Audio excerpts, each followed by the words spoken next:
мына урматтуулар көрсө кыргыздар өзүбүз деле мындай шведский стол кылсак болот экен да.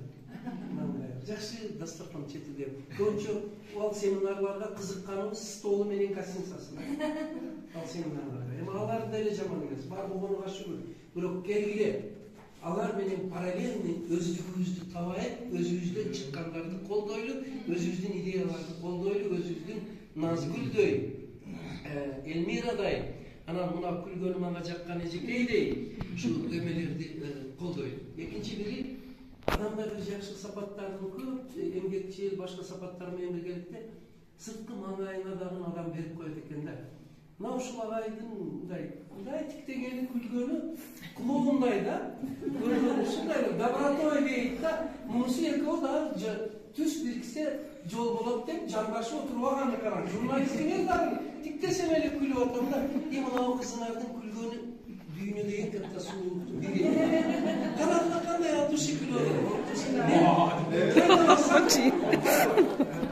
Чын ыкыластан иштеген, чын ыкыластан сүйлөгөн, чын ыкыластан күлгөн, чын ыкыластан жашаган адамдарды издесем, тапсам сүйүнөм да. Мен эртеден бери жаш баладай мына агайдын тиктеп күлгөнүгө сүйүнүп отурат экен. Анау кызды көрүп жакшы көрүп калдым. Ушундай күлгөнү өзгөчө жаккан. Илайым Кудай тынч аманчылык менен күлкүгө жеткизсин. Бар болуңуздар. Эми сиздер тилеген дуаны айтайык. Амин. Илайым Кудай ааламга тынч аманчылык берсин. Жаштарга өмүр берсин. Илайым согуш болуп жаткан жерлерде тынчтык орносун. Сапарда жүргөндөрдү сактасын Кудай.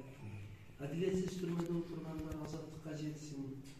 Илим, билим, иман, инсап, маданият, жакшылык жолунда иш баштаган адамдардын ишин Кудай колдосун. Ошолордун катарында ушу жамаатыңыздарга кут келип, улуу инсандардын атыда турат мына жерде. Мына жаш жетекчилериңиз менен биргеликте мектебиңиз жакшы ийгиликтерге жетишип, эсен аман, тынч аман төкпөстүгө иштеп жүрүңүздөр. Сиздин чакырууңуз менен сыйлап дасторконуңузга келип бүгүн катышып берген директорлор, эжекейлер, энелер баарыңыздарга, үй бүлө жамаатыңыздарга Кудай тынчтык, аманчылык, жакшылык берсин. Мадамет агай, сиз кара күнү жарык кылган шам чырак сыяктуу адамзаттын дүйнө таануусун калыптандырган жаратмандык жана атуулдук бийик рух менен эмгектенип, үйдүн туткасы, улуттун оңгусу болгон энелерди эртеңки кыргыз көчүн улоо үчүн бала тарбиясынын баасын билдирип, мугалим коомдун күзгүсү экенин ачыктап берген азыркы кыргыз педагогикасынын бакайы деп билебиз.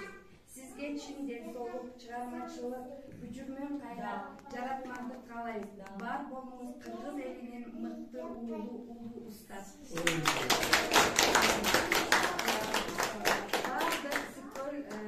Лидерлердин атынан агай ушу сизге анан көлгө келгениңизге мындай ат мингизбесек дагы бизден кулпарды агай өзү жылкыны да жакшы көрөт.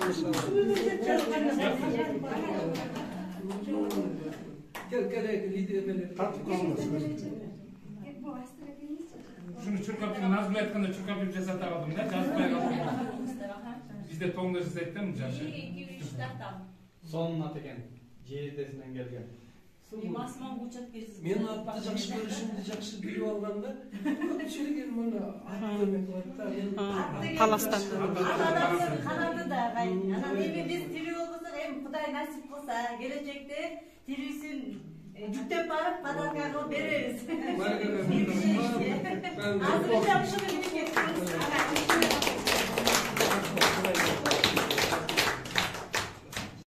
Мен мындай жаш отурсам Сулайман тоого алып чыкты. Алып чыгып шейх дейт го, шейхи алып барып. Анан мен ойлопмун, эми зыярат кылат экен, көлгөн келди Бишкектен десе. Баягы адамга айтып атат. Ушу капырга бир тоо берип коюңузчу. Илим жолуга чыкты ушул бала. Мен ошого ылайык толкундап кеттим да, муну же ата кылат, же эне кылат, же чындыгы устаз кылат да. Мага Сулайман тоого барып дуа жауап берип атат да. Анан таң калып келдик. Biraz vaktan keyin ele menin предзащитаны өтүп защита кылып алдым да. Бул ушу кишинин алып келген дуасынын таасири деп ойлойм да. Ошондой дагы башка көп жакшы сапаттары бар. Мен илимий конференцияга 70-жылдыгына арнап доклад жаздым эди. Кийин анан Ататүрк университетинин сборник научных работникка ошо докладым басылып чыкты. Ага жөнүндө дагы көп силерге азыр айта албаган убакыт кыска, ойлогомдо ошол жерде айткам. Men sizlerge aytam, şu birbirimizni közümüz barımızda sıylayıp, aytayıp, men ağayımızı sıyladım bu, bir dağın elim onu elimde tom ele geliyor da. Jana jolda kelatsak, bu kişi jönünde Nurgül şunday sözde aytsa, koyun meni taza ömet gördüm bu, maktap gördüm bu dep. Мактаган өзү сезилип турат. Нургүл мактабайт. Нургүл искренне айтып атат. Агай. Ошондой бир сөзүнө айтты. Элдин сүймөнчүлүгүнө жеткен адамсыз деп. Бул кымбат сөз. Заслужение алыш, народный алыштан кыйыны жок. Бирок элдин сүймөнчүлүгүнө жетиш ошо менен тетең. Агай сиз ошого татыктуусуз. На эжекейди бүгүн сөз мен просто biraz эжекей азыр токтоп туруң дегеним шашканыңыз үчүн атак убакыт болсо эже сиздин терең маданиятыңыз, терең тажрыйбаңыз көрүнүп турат. Бар болуң дагы эсен аман иштеп ушу жүрүңүз сизди сыйлайм. Урматтуулар, мугалимдерибиз аракет кылышып баягы чын дилинен алып келип бир толгой түркөсү деген маселеде болуп атат да. Анан сөз Жамбылызган мешүндө болгондой сиздин баягы биринчи 4 китебиңиз чыкпады беле? Кругозору, айым. Төртөө. Ошол төртөөнү мага алып келип берип, анан мен Скөл облусун тараткам. Силерге жеткен жок белем. Ар бир районго, шаарга жеткизген мен. Ошондо бир кишиге 4төн экземпляр болгон, 4 түрү. Анан ар бир районго деп мен өзүм районума көбүрөөк алып калгам беле. 50 экземпляр. Калгандарга 30дан 40тан жеткизгенбиз. Мына ошол китептердеги маселелерди азыркыга чейин биз ошондой эсебиз баштаганбыз. Ой, рахмат. Ошондо сиз кийинки келгенде биз сүйлөшпөдүк беле апрелде биз. Бир келемде көзөлүп ишибизди. Анан мына биздин коллегалар областной университеттен биз жакшы аракет кылып туруп, мына бүгүн чисто теоретический маселелер чечилип атса, эмкиде бир практический сабактарды көргөзүп, анан кийин гапрагайды чакырып, мына кыздарды чакырып, эмкисиге келесиңер. Ишибиздин натыйжасы дей турган жерде экенбиз. Ошо жаңы тапшырма бердик го.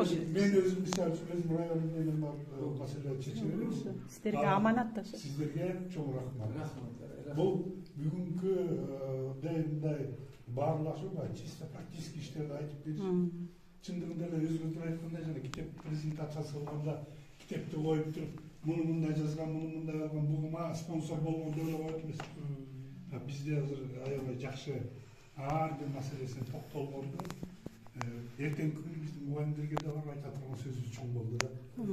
Рахмат. Көчөгө кайтарган маселебиз жанагы окуучуну боло турган, ата-эне боло турган, өзүбүздүн колдо турбай деген маселелерди. Ошон үчүн силерге чоң рахмат.